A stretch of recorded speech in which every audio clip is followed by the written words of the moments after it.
Welcome to Pet Business Disruptors. I'm Clayton. I'm Harvey. And I'm here today with Pixie Greatorex, who is a pet industry writer, blogger, SEO specialist, and appears all the time in my feed on LinkedIn. Oh, that's good. It's working. No, it certainly is working. So, Pixie, what inspired you to transition from owning a pet sitting and dog walking business to becoming a freelance writer for the pet industry? Oh, good question. I must be mad. No, okay, so I didn't... The business that was the pet sitting, I actually ran that with my son. So it was actually his business, and I jumped in to help him with marketing and the odd walks, and it was lovely. But I was actually in a really horrible job. It was completely toxic. She was a nightmare. I will not go into it for legal reasons. But I decided I needed to get out of there, and I am a very good writer. Was is not a good word to use on that. Like stay in the present. So I thought, well, I really love the pet sitting. I'm a really good writer. I'm a great marketer. So combine the interests. But interestingly, I actually started out writing about sleep, which was so boring. And I was like, no, this is not okay. And then I thought, well, why don't I've got 4 cats. This is one of them on my jumper. And I thought I would love that. And the people were so nice. Bit mad, but nice. So I thought, combine those interests and write in the pet industry. And that is what I did. And I have not looked back. It is fab. Yeah, it's a weird industry, right? I mean, I always say to people all the time, like, I mean, obviously I've been in it my whole life, but it's incredibly quirky. I think there's like, I worked in the hotel industry for a short period of time, and I worked for the NHS during the pandemic. But I always think like people are so fucking normal outside of this industry. It's like you get used to like how weird and quirky everyone is, but like also with that comes like friendliness and openness. Yeah, ask me again. It's because everyone's weird and I am weird, and No, you are spot on. I find it a very friendly and nice place to be. And after what I went through with my other job, I couldn't believe the luck. And also, writers are lovely.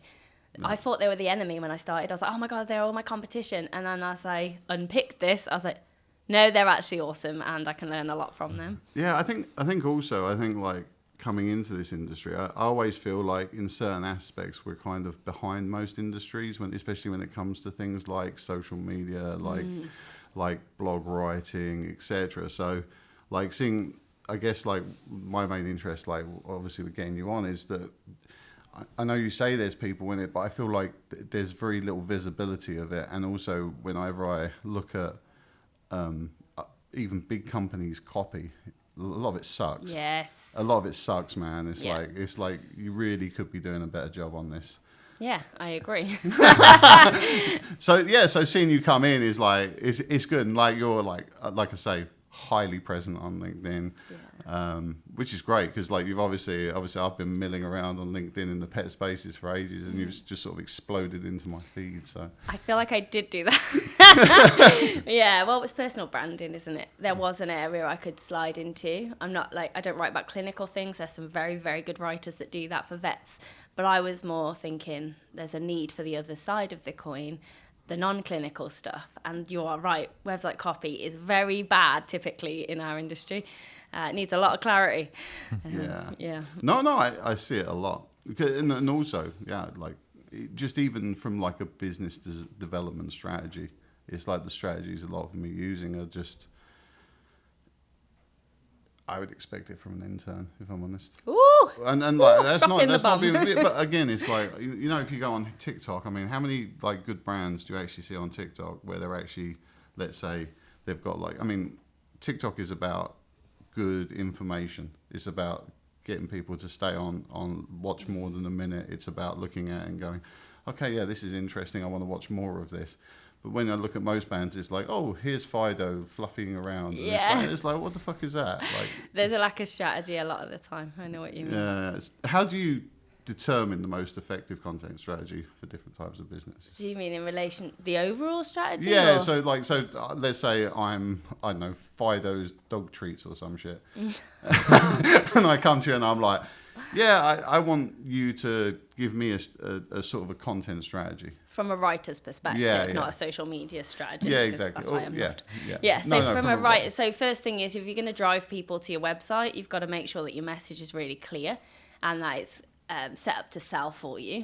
So that's step one. You can't direct people to somewhere it's not going to ultimately work, right? So that's step one. I'd say build a email marketing list, because unlike social media, you own your list for emails and you should be utilizing a great return on investment. So I'd say give away a lead magnet, so a free guide or something like that. You can do that on social media. You could do it on your own website. Give that away, get people's data, market to them. You need a strong presence, obviously, on social media, but be clear, have a strategy, have content pillars for people that don't know what they are. On a Monday, we post about this. On a Tuesday, we post about this. It's a broad category under which you post. Whereas if you're just throwing mud at all and going, well, what's going to stick? Not a good strategy. Be strategic about it. What do your audience actually want to know in order to buy from you? We are too close to our businesses to sometimes answer that question. So do some market research. Ask them. Ask your current clients, what made you buy from me? Good strategy. Right? Yeah. There's just a multi-pronged attack. But it's weird, right? I see that a lot. Like people, they actually don't understand what their own USPs are. No. Or what USPs are actually important to their customers. Like, because everyone has like a buying hierarchy. So it's like actually going to your customers, I guess, and saying this is the actual buying hierarchy. Because again, I think, like, you know, we talk about sustainability a lot, but actually sustainability in the buying hierarchy, it's not that high. It varies in height for people. Cost? Probably not. No, but cost is more important than sustainability. I mean. Yeah, I mean, so it's like, what is it about your brand that's like actually important? And I think, like, you know, just having someone coming in from the outside is always important. Yeah, I find that a lot. It's quite hard to write about your own business. So I even find that myself. I find it hard to write about my business, but give me someone else's. I always do like a call with them first, and then I say, can I speak to your team as well? And I'll speak to as many people as I need to speak to in order to be able to really understand. And oftentimes, the first thing I'll do when they book a call with me is go onto their website and say, well, do I even understand what you're selling? That gives me a really good insight into what I need to do to help them. And then once I understand, I can write it for them in a way they definitely can't. We tend to assume people know all the terms we know. So for me, SEO, you just think, well, everyone knows what SEO is because I know. That's not true. So that's a common mistake people make, really. Does your strategy change a lot depending on the specific business then? Yeah, very much. So people come along and tell me they need a newsletter. And I'll go, okay. And then I jump on their website and I'm like, a newsletter to drive them here? No. You actually need this first. Then you need this. And then you need blogs, for example. And then you need to work on your Facebook presence. And because that's quite a big area for pet businesses, isn't it, to sell on. So often what they think they need isn't what they need. And it's my job to tell them what would actually help. Do you find that's more of a role you do where it's like the advising side, or do you do mostly just blog writing? Or? No, I started out thinking, people want blogs. And I think with the cost of living crisis, etc., blogs aren't necessarily up there as people's number one thing that they think they need. It's a even better if for a lot of companies. So oftentimes, it's about advising, actually, you need this. And going like more in the direction of web copy, if I'm honest, seems to be where people are pulling me to. Yeah. I mean, SEO is like, I think it's one of those things. It's really important, and I think people often underestimate how important SEO is. So, like, how do you, like, how would you go to a client and actually sell that? Okay, content? yeah. So I always try and simplify SEO because people really don't and shouldn't understand it because they're busy, doing what they're doing really well. That's why they come to me. So I try and simplify it as they are words used to help Google understand what you do, which questions your business can answer, and what you sell. And it's not necessarily any more complicated than that on the surface. So you need to make sure that everything that goes on your website and in your blog is completely directed at what you do. And your words, you need to pick certain words to put in your copy that tell Google that, so that when someone's asking, what are the best pet treats for, allergies, etc., your website will stand a chance at being thrown to them to answer the question, and then they come onto your website. So it is quite, at its surface level, simple. I know from like my current business is like website. Like, so we obviously sell mealworm growing kits, and the most picked up part of the SEO is we have a blog on how to breed mealworms. Yeah. And like we have some great blogs, and I think I always look at that and I think it's the worst blog we've got because it's so basic, but it's the one which is picked up. It's got 10 times the feed through of any other blog we've got. So it's what works. Do more content around it. Yeah. Have you done more content around it? God, no. God, I ain't Needs got to do time more. for that. I ain't got time to make money. I'm too busy sitting here with you, man. Too busy disrupting. Yeah, exactly. And the other thing to do is remove any content that's not working for you, because Google actually likes that as part of the SEO. If you've got a really poorly performing blog, either bring it up to scratch or just get rid of it, because that tells Google you take it seriously. Oh, really? Yeah, so as well as that very simple at its core keywords, etc., there are a lot of like behind the scenes strategies such as user experience. So you can have all the great words, but if your website's slow and crap, Google won't throw you out to anyone. Why would it? No. Come onto this website, it's rubbish. Yeah, and you're planning with your blog to end the user's search. So if you're one on mealworms, they look at it and they go, "Oh, I've got my answer," and they move on to something else. Then Google goes, "Oh, that was a good answer. That stopped that person searching. We'll show that to more people." Again, that's good for your SEO. Right. That's how it works. Do you have any success stories you can share? Oh, success stories. Well, let me think. Yeah, okay, I do. I've started working with a lady who does dog boarding. I think they call it home boarding. Homeboarding dog, well, it's more searched under dog boarding. But yeah, I started working on her website. She wasn't ranking at all because she didn't have the right words in the right places, as we've said, and not enough detail on her website. She's now, I think, 18th for 3 of her, on average, 18th for 3 of her keywords, and we've only changed 2 pages at the moment. She's doing it over a long period of time because people don't necessarily at the moment have a lot of, especially the smaller businesses, they don't have all the money to throw around. So I offer to do it in, 1 page at a time at a budget to suit me and them. I don't work for free. And then they still see the changes. So every time they update it, we're noticing a little rise. But Google loves to bounce things up and down. So if you do it slowly, it's more of a long-term project. So you might see it go up 10 places, down 5, up 20, down 10. But eventually, with the consistency of the content, it'll go up. So I've done quite well for her. But we're in the middle of the project. So I'm hoping that within the next 3-4 months she's going to be on page 1, because it's quite a low competitive set of keywords. Do you know what I mean by that? Do you use things like Ask the Audience for like... Yeah, to get topics. Yeah, because obviously, again, this isn't my field, but like whenever I've looked to try and put keywords in, I've always gone and asked the audience to sort of see, are people actually searching for this as a thing? Yeah, because I mean, is that something you'd recommend? Or? Yeah, definitely that one. There's a few options for finding out what people are asking. One is your frequently asked questions. That's the first place you start. You record the top 10 on a piece of paper of things people ask you on a daily basis about your business, and then you write blogs on each of those. You, again, ask the audience. Very good. I'm impressed. There's chat apps like Reddit. Yeah. So there's an app called Perplexity AI, which is very good. You type in sort of a question you think is in relation to your business, and it'll take you straight to the comments of the people talking about that. So you can see what they're talking about and think, oh, I could write a blog on that. They clearly want to know more. So you could use that. There's a really great app, software called Market Muse. I definitely recommend checking that out if you're thinking about writing blogs. So you put a question in about mealworms that you want to write a blog about, and it'll analyze the top 10 answers on Google, and it'll give you all the keywords that you need to include and how many times, and it scores the article for you. Oh, really? And I just made myself unemployed. But do you know, the other thing I used to do was if let's say it was so when we were promoting our mealworm growing pod system, I just put into Google breeding mealworms, and then it comes up with 5 questions, and then you click down and you see what the next ones are, and you click down. And I was just like, okay, that was my way of saying what are people's actual questions. That's so clever, yeah, definitely. And there's 2 boxes, isn't there? There's top one where you get the drop downs, and then if you go even further down, there's people always also asked. Yeah. And then you've got content for days. Another little sneaky trick on Amazon: if you find a book in your niche that's really well selling, so it has to be a good one. Yeah. Go and look at what the chapters are called, right? So about, I don't know, how to crate train your dog.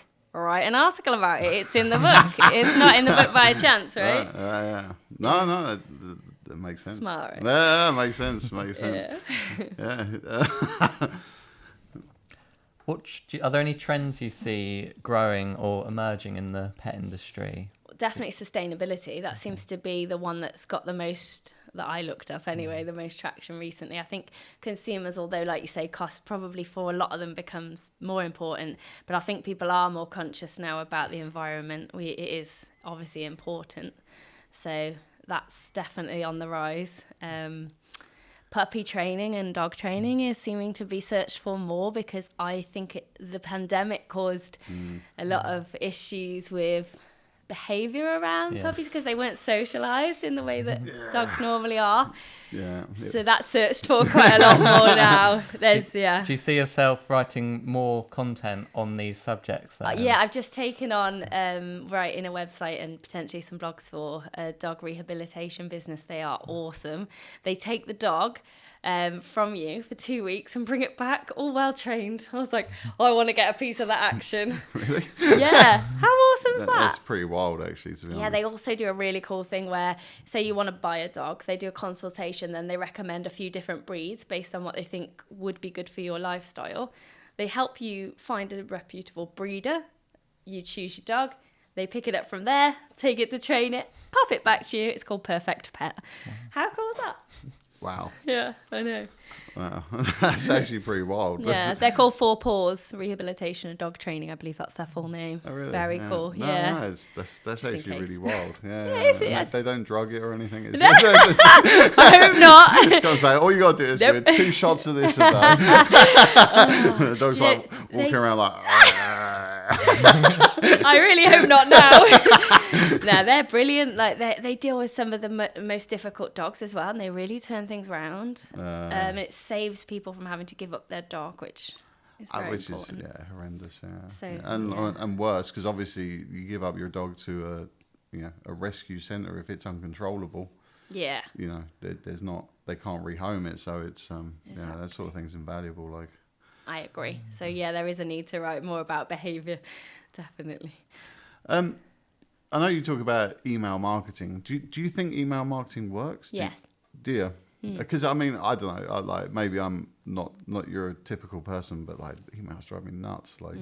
But you're in the industry and you're in marketing, so they don't work on you. So what would if you were how would you propose the strategies to someone who is like, I think email marketing could be a part of our sort of generalized marketing campaign. How would you propose a strategy? Or you have to first build a list, don't you? So things like using your social media to promote your list and your website. Giving away a lead magnet is really important. Something free. People love a bit of free. I've downloaded that many free things, hence like you, I'm on the list. No, but do you know what? And this is, I guess the ones that annoy me is there are certain companies in this industry who, if I'm at a show, let's say, I'm exhibiting at a show, they'll scrape my data from that, and then they'll start pinging me emails saying, how would you like some X product? And you're like, really? Yeah, so the thing about emails is, for me, you have to keep your trust and credibility, and it's better to market to warm leads that are people that have chosen to be on your, otherwise you just annoy them, and it does more brand damage to me than good. And don't over email either. If you're going to email someone, add value. So your newsletters and your emails, newsletters specifically, should be 90% value, 10% promotional. What's in it for your customer? Otherwise, who's going to open it? You're building relationships here. But I think all marketing is going that way, that it's becoming way more knowledge and just giving away as much as you can to your customer and building that trust. Because it's only it's only by being there and actually going, look, I'm offering you X, Y, and Z's worth of knowledge, and you find that useful, that you actually build that credibility, that you actually then want to champion that company and actually buy from them. Well, I've heard a saying, which is that the marketing you do now is for the people you'll work with in 6 months' time.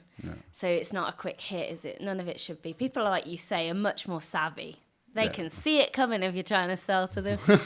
Just build relationships. It's the same when you're on LinkedIn, isn't it? And things like that. You just don't sell to people, just build relationships. So how do your, like, obviously your own relationship with your own pets, how does that but how does that influence the way you market, and also Let's go. You're gonna regret asking this one. no man no No, okay, so I have 4 cats. 3 of them are like my background cats in the business. Like they might make the odd appearance, but this one on my jumper is, we call her the writer's cat.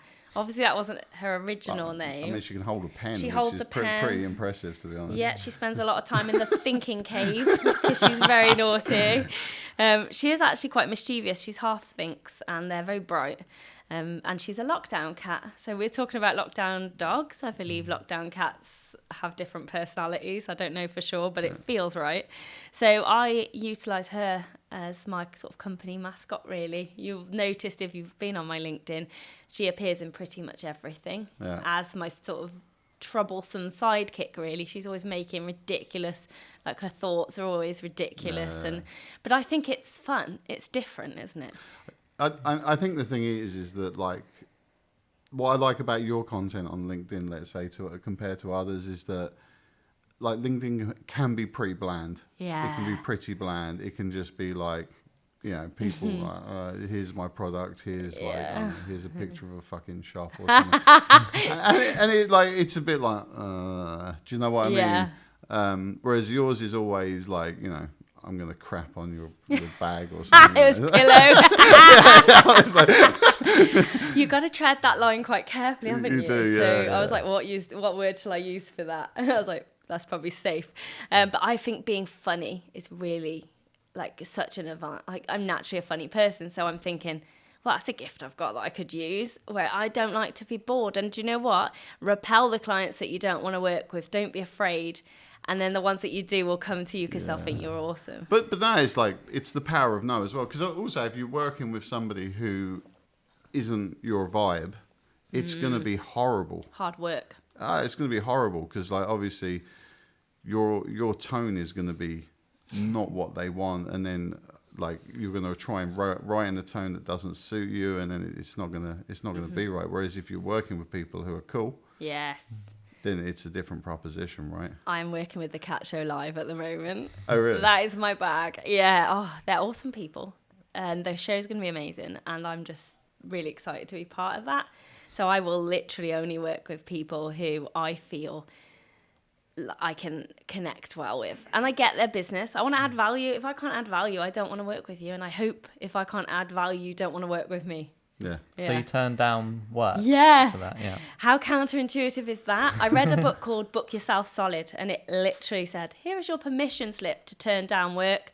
And I was like, oh, but I've only been doing this 6 months. I can't turn down work. And then I turned down work literally 2 days later. I was like, oh, look at me. I'm doing this. And then within about a week and a half, I started working with the Cat Show. But I think it's easy to become like booked out with loads of stuff. I mean, look, I came from, like, I had, like, a challenging background when I was younger, and I was always, I don't care what the work is, I'm doing everything, because I was always obsessed with the idea that, like, the work wasn't going to be there in the future, and I was going to be, like, destitute and poor and that sort of stuff. But it ends up hindering you badly, especially as you become, like, you know, obviously the better you become and the more desirable within the market you become, that actually you can actually really hurt your brand by doing things that don't mesh with who you are. That's a scarcity mindset, isn't it? Like Tony Robbins, I went to see him just before I started this whole venture, and he talks very much about scarcity, and it does hinder you. Yeah. You don't make as much money. You say, every opportunity, and that's time that could be spent working on your business and getting clients that are going to suit you. So you're so right, and you can charge more, you know, if you spend that time working on your business and working on your own skills rather than working with clients that are not suiting what you need. But also your work is worth more to the right clients. That's the other thing, isn't it? Like, you know, if I'm doing, let's say, a job for somebody, for a brand, which I'm like, I actually hate this stuff. You know, this doesn't make any sense to me. Then, like, I'm just sitting there taking the money. Yeah. But actually, I'm not giving good value for what I'm doing. and it just, the whole thing doesn't work. So It's reputational damage as well, because people will talk 10 times more about you if you're crap. Yeah. I mean, like the whole thing of like just actually getting out in the marketplace is obviously that's the hardest thing, because you hear it said all the time that nobody's coming to you. Like nobody's coming to you. So like, how do you get out there? Like, I mean, the cat show, like, I mean, that's a good gig, right? I mean, it's like, I mean, that's pretty impressive. And to be honest, I've seen some of the people you've worked with on LinkedIn, and like, for how long you've been doing it, it's impressive traction. Thank you. But like, what would be your, like, what is your, like, I don't know, your own recipe in terms of? For specifically asking me about LinkedIn, because that's where I tend to market. In terms of getting clients and like getting the right clients. So many good things you can do. The first thing is to build relationships with other people. So a lot of my leads have come through other writers or other people I've worked with. When you're starting out, don't be afraid to do some free guest work for people, like blogs. That brings in business, and it brings in reviews and things like that. But what I do is I add 10 connections every day. I've now outsourced that.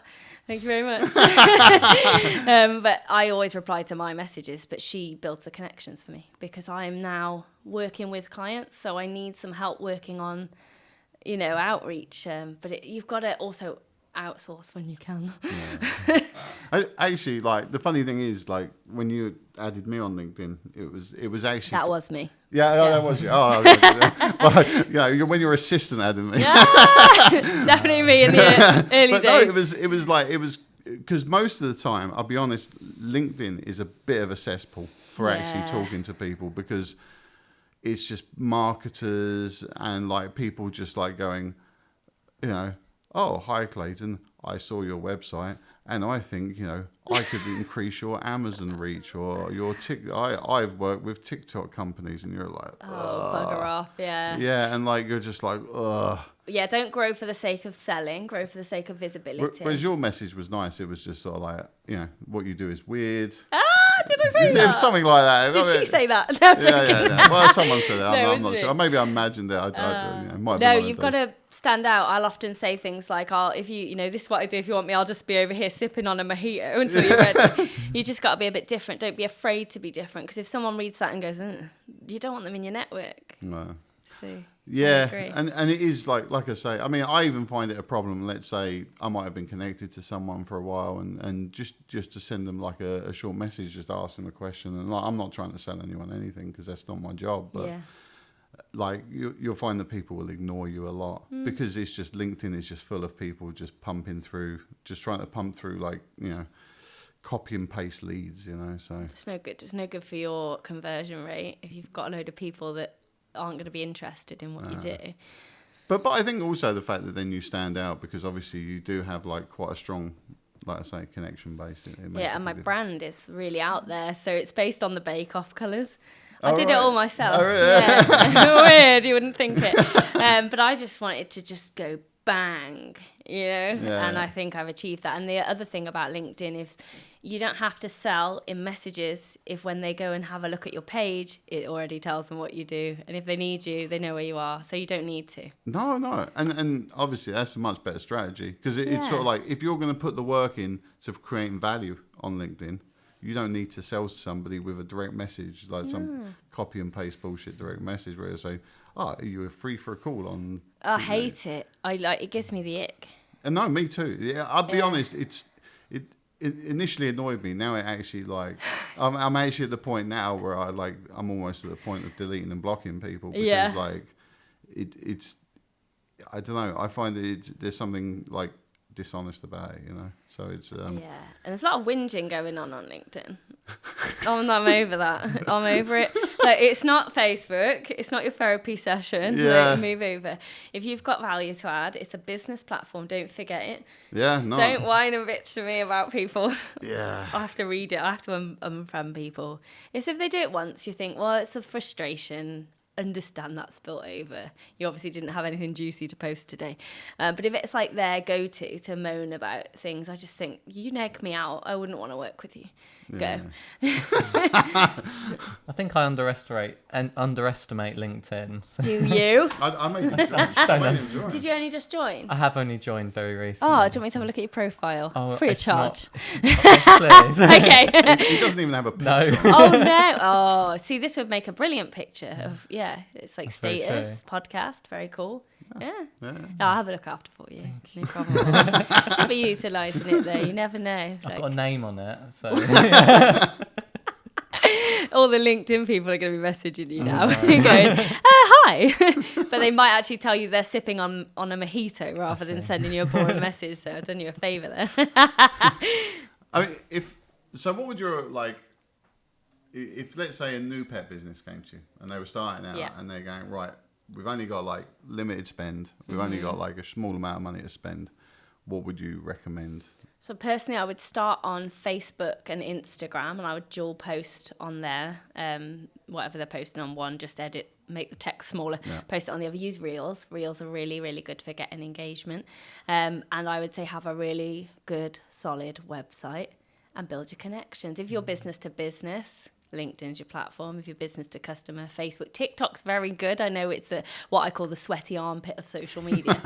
It is though. It's the pits, but pet people do quite like being on there. I mean, I think what's good about TikTok is, unlike Instagram, is that if you've got no followers, you can still get picked up by the algorithm on Quick, TikTok. isn't it? Yeah. And whereas I think like the sort of older platforms like TikTok and Facebook, Facebook and Instagram. It takes Facebook time. and Instagram, it takes a lot more time to actually and adverts usually they do very well on Facebook, but and probably Instagram, but I don't know a lot about that. I don't know.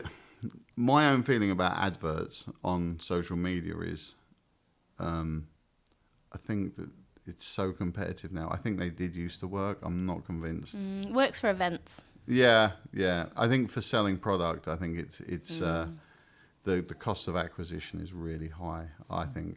Yeah, I mean, you'll know more about that than me. I'm not an ad specialist. I can only speak from the kind of stuff I'm doing with the events, and that is working. Yeah. There's a specialist doing it, though, but not me. I think more in-person stuff is going to be like the big trend. Lives are good. Yeah. Yeah, go live. That's always fun. Yeah, but more in-person stuff, because I think people want more connection again. I think we've moved. We almost went so deep into the internet that people are now balking and coming back out, and they want to do more stuff which is face to face. And I agree with you. Crufts was awesome when I went. It was so good to just be with people. Yeah. And you get work from networking. It does. As they say, your net worth is your network, or something cheesy. My pet work is my network. It's true. I do think you're right. There's such a craving for human contact these days. So with this podcast, it's so nice to be here with you in person. I've done virtual ones. It's just not the same. No. So I think you're right. But that's the thing. You get a different vibe from someone when you meet them physically. Yeah. And I always say it's so when I set up, obviously, our distribution networks, from the company I work for at the moment, I always go and meet the people. I mean, we've got obviously distribution in America, and I've been to these people's houses, that's cool. Hung out with them, talked shit with them. But because the thing is, otherwise you're just like a face on a screen, and it's kind of some dude on the other side of the earth. Do you know what I mean? It's very hard to I think unless you've just talked bullshit with somebody, you don't really get know. wine on your Zoom call. Yeah. No, it's trust, isn't it? Trust is easier to build in person than it is online, definitely. And the other thing I would say to small businesses is, I know this is contrary, but don't hire a writer for your blogs. Just learn how to do it in my blog house. Obviously.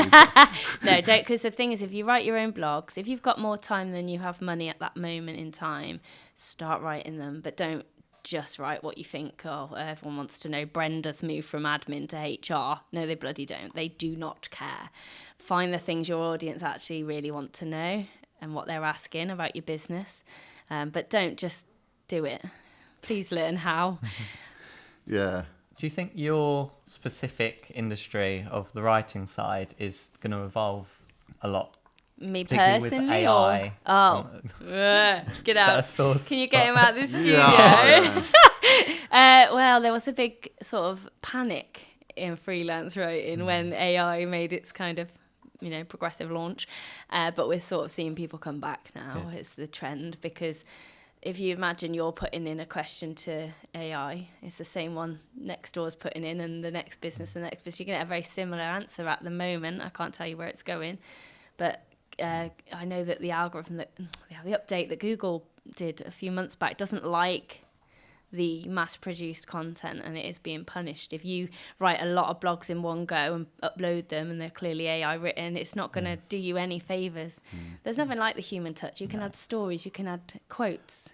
But the tone is always off as well, isn't it? Yeah, do like you with think? AI stuff, I always think it's off. It always seems like, I don't know, It's too perfect. not even that, but there's no personality behind it, right? Like I agree. I've pumped out AI stuff before and been like, oh, this is actually like kind of ick, It's useful for research, definitely. No, it's great for it. Look, I mean, there's a whole like way to use AI which is effective. Yeah.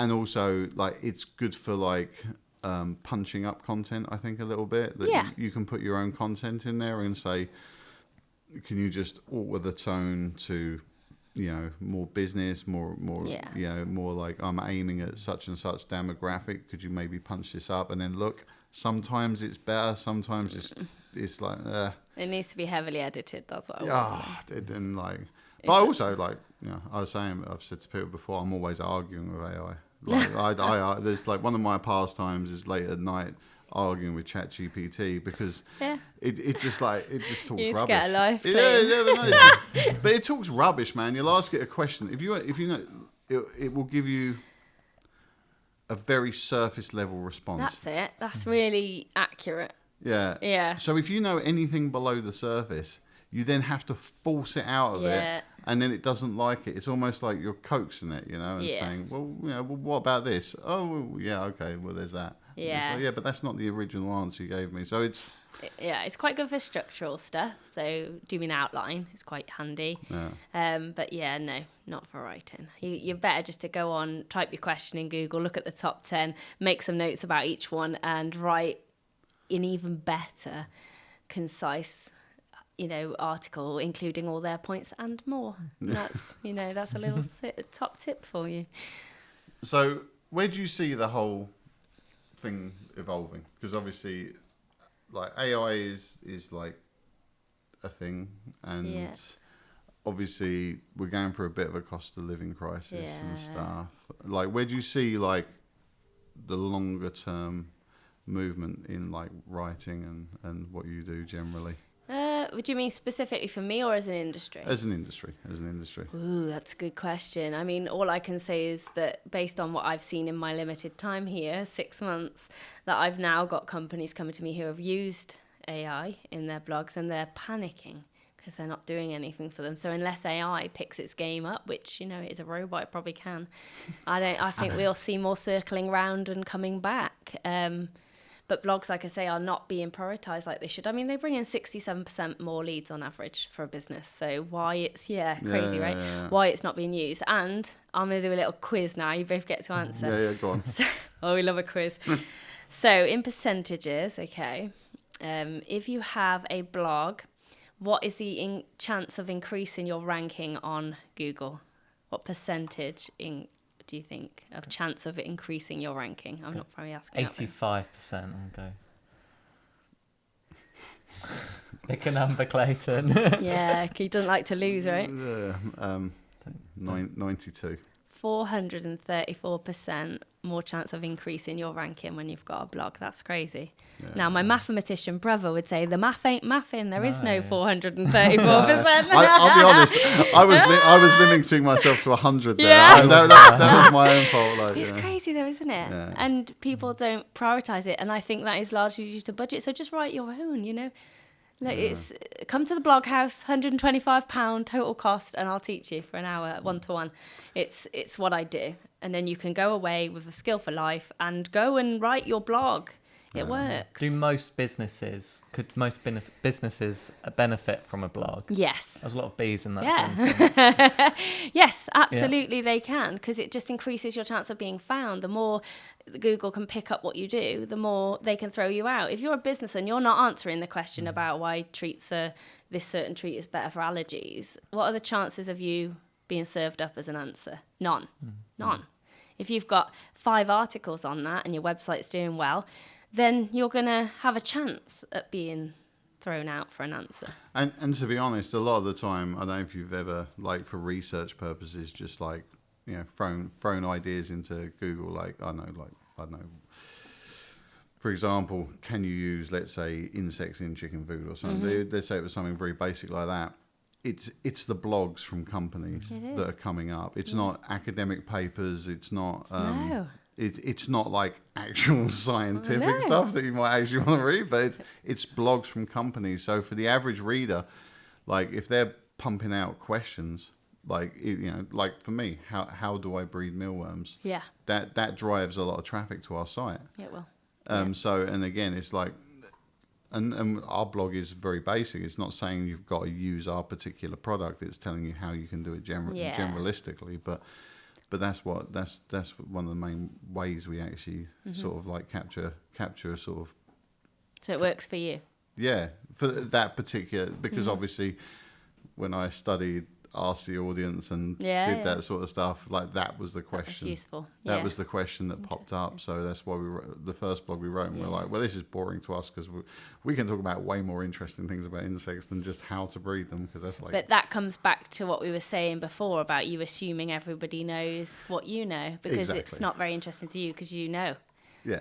So they don't know. And I think that's the problem. We all get so deep in our own businesses that we actually don't see like what people are actually looking for. Like why somebody's walking into a store and buying your product over someone else's or someone else's. And it's about finding that and doubling down, right? 100%, yeah. It's quite good that you're here and saying it works for you, 'cause that's evidence, right? No, and that's the thing. And I think, like, I mean, you're actually really open with your pricing structure, which is unusual. Oh, okay. Yeah. I find it unusual for creatives generally. Yeah, no, that comes again from another book called They Ask, You Answer. And he's a phenomenal marketer. And he said a lot of people will click off because they can't see your price. They assume you're really expensive. So they won't even ask. And like, I'll be honest with you, I do that. I'll go onto a site and you'll go, this is great, but like, there's no pricing information here. People don't want to be embarrassed by asking you and then not being able to afford it. So a lot of people go, I just won't ask. You know, you're either in someone's price range or you're not. What's the big secret? But I think with creatives, because there's such a scope for you choose your own prices, people are very much like, I don't want to put it out there so my competitors can see it in case I'm expensive or cheap. And, you know, also a lot of projects are bespoke, but at least tell people where you start from. Yeah. And that's the thing, is that if somebody's bringing you in, like, let's say on a bigger project, that's a different ask. But it's just for the basic stuff. It's very. I like the fact that you're very open. Thank you. And it's also, it doesn't take much to get that money back either. Oh no. As a business, especially not for the blog house, because that is for life. Yeah. Once you know it, don't you? And no one can take that from you. You just got to practice. I also review the first blog, so I'll make sure they know that they're on the right track. I don't want people to fail. I don't want them to come back to me. I know it's not. Like never. If they come back to me, maybe when they're like bigger and they can. Once I have their money, I never want to see them again. Get out of my blog house. But no, if they come back to me because they still don't know something, then I've failed really. Yeah. And I think small businesses shouldn't be priced out of blogs. Yeah, and again, like I think also the move towards the internet has been so slow for the industry. Like, so I remember for my old business that I did before, so I used to run a pet food distributor for like 20 odd years. And we set up a fully orderable online service in 2008. And at the time, for most people, that was fucking wild. Yeah. People were like, who the hell is going to order off a wholesaler online? Who's doing that? That's ridiculous. Like, you know, and we were like, Head of the curve. but but now, I mean, obviously it sounds ludicrous not doing that, right? Yeah.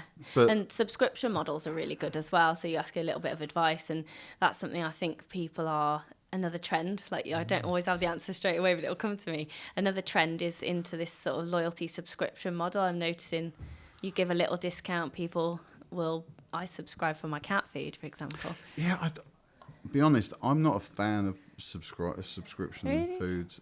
I think it's very much driven by investment and private equity and venture capitalists. You've probably got a very different. I'm doing it from a consumer's point of view, Yeah, and maybe. I think it's because they got me. no, I think I understand it because Yeah. the problem is that like it's very hard to like customer attention is very important.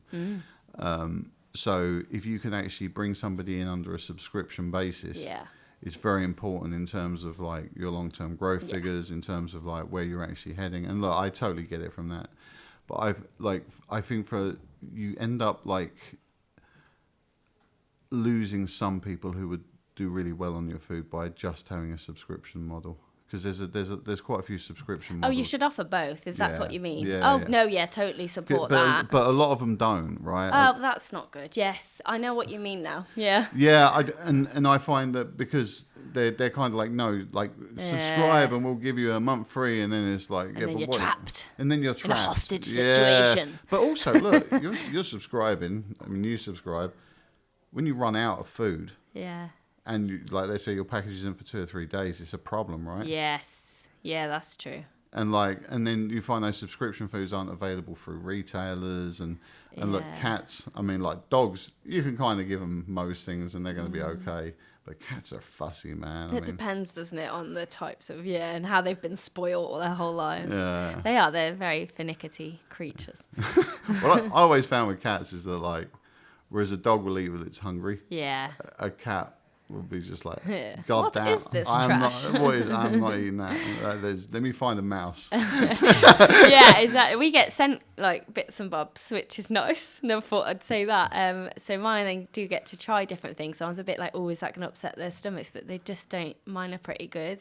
Yeah. So I'm quite lucky in that respect. And I have 4 of them. I actually think the upset stomach thing comes from not varying their food. Yeah, so do I. No, I didn't want to say that because I don't know enough about it. But as you've said it, I can go with it. I think that's true. Like I think the problem always is it's a bit like let's say I only ate roast dinners for dinner every day, Yeah, your and then stomach tomorrow you give me like a chicken biryani. Oh, I'm just gonna, carnage. it's gonna be nasty, right? Because Yeah. it's not that there's anything wrong with chicken biryani. It's just that I'm used to eating very bland, or not even it's bland. It's just a set meal every day.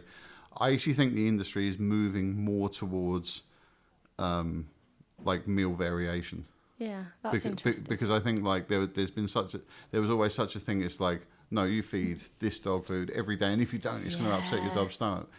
People are a bit more like, well, it's upsetting my dog's stomach because when I do move away from it, it's It's not the new food; it's the consistency of the old. It's the fact that I'm just giving the same thing day in day out. So. I always thought I was a bad cat mum because mine ate different things, but actually. No, don't I think have it's a good thing, and I think problems. They love it. it's a safer thing to do, especially because look, brands change, recipes change. We like scrumbles in our house. Yeah, is that what Scrumbles? We're on Lily's Kitchen and Scrumbles at the moment. Yeah, there's some brilliant brands out there. Yeah. I met the guy from Scrumbles. Oh, have you? Like, a few years back. Yeah. I thought it was a lady that ran it. Is it not then? I don't know. It was a guy. Awesome though. Their marketing on what they write on their packaging. It's like, we're waging a war against poos. I was like, that's brilliant. So are we. No, it's great. Yeah. But I think that kind of like slightly mad marketing. I've obviously got friends who have Grub Club. I don't know if you've seen. Oh yeah. Their marketing, but their marketing is very off the wall. Yeah. Like, I don't know if you saw their recent one where they're hanging poo bags full of poo off their ears and stuff, and like modelling it. No, I love it though. Yeah, it's like, and like they did this whole video about how they Invented the poo bag. invented the poo bag. It's like, you know, it's like Michelangelo, Tesla, move over. We've invented the poo bag, and like videos of people grabbing poos and Pattern interrupt, isn't it? So you're interrupting what people normally see, and they're like, then they pay attention. yeah. And I think that's clever. Yeah, Because we're so bored by some marketing these days, aren't we? It's so boring. I think that's the thing, isn't Yeah. it? It's hard to stand out, like, because everything is like just such a continuous flow of information. Yeah. That it is like pattern interruption is so It important. really is. Video marketing is another thing, as you were saying about what advice would I give. Videos. People buy from people, right? Yeah, 100%. So let them know you. I sung on two of mine. Have you seen them? No. I should repost them. Yeah, I sang a song about blogs. I think it was Adele or something like that. And I danced, and I just don't.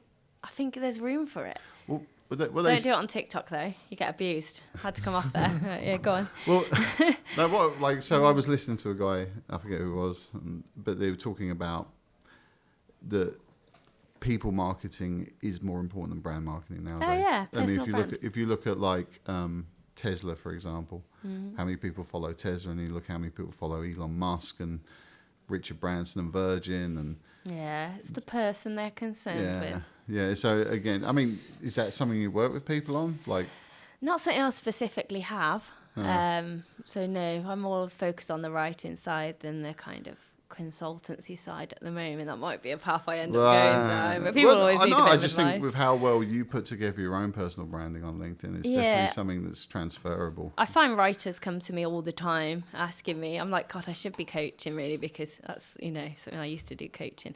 And I just think I probably could, but for now, people gave a lot to me when I started, so I like to try and give back. So if I've got the time and they're not in my niche, that's the worst bit. Pet writers, like, can I have advice? I'm like, sorry, no, I'll give you the basics, but I can't give you all my secrets. We don't like a B-Tech Pixie running around in this industry, but anybody else, like, I do try to give some value back because people help me, and I believe you should pass it on until I'm going to market it, which I will in the future. But, you know, I'm only 6 months in. I wouldn't want to run before I can walk. More launches than NASA over here. No, it's difficult, isn't it? Because it's like, it's trying to... Because like it is, there's so many things that need help in the industry. Yeah. Then, I'm like a squirrel looking for nuts. I'm like, I could do that, and I could do that. And I have to be really careful because I could burn out doing that, going chasing after the next nut.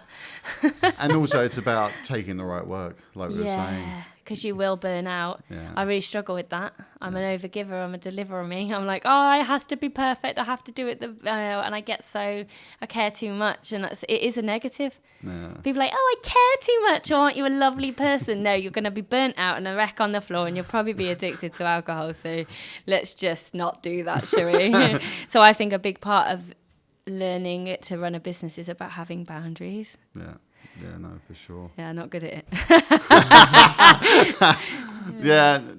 No, it is difficult. Like, boundaries are difficult. And like, I can't really talk because I ran a distributor, and so many customers had my private number, and they would be calling me at the weekend and asking me questions and shit. And I was just like, it's just so and so from such and such pet shop. I'll just answer it. Hey. I was like, After a few wines on a Friday, Yeah, it's man, not. yeah. You have to just have a ban, don't you, when you've had a drink? No more messages. Clayton, tell me about aflatoxin in peanuts. I'm like, my no problem. I'll God. talk all day about that. And it's like, it's like, no, really, I shouldn't be handing out my personal number. No. But you do over time, don't you? Well, I only have my own one phone at this point, but I probably will move towards in the future. Let's make a bit more money first. Yeah. So if you could like sum yourself up and what you do and why people should come to you after hearing you talk and going, yeah, Pixie, she seems awesome. Like, give me the sell through. Give me the sell through. Give me the. Land your plane, Pixie. Yeah. Yeah. Okay. I think first of all, if you feel a connection to me and you need words, they're the two most important things. So I'd say have a look at your website. get someone you don't really know very well to look at your website who will give you some feedback. And then if they give you any critical feedback, come and have a call with me and we'll talk. I won't sell people things they don't need. It's totally not in my DNA. So don't be afraid to just approach me. And I will analyse and tell you if I think something will genuinely help you. For smaller businesses, please start to blog. Come to the blog house. It will be very good. We'll have a lot of fun. It's supposed to be an hour, but as you can imagine, sometimes that runs over. So give yourself an hour and a half. But there's a lot of value I can add. But just rest assured that I'm trustworthy, credible, and I will only sell you something if I really think that it can help you genuinely. And you also do like coffee days, right?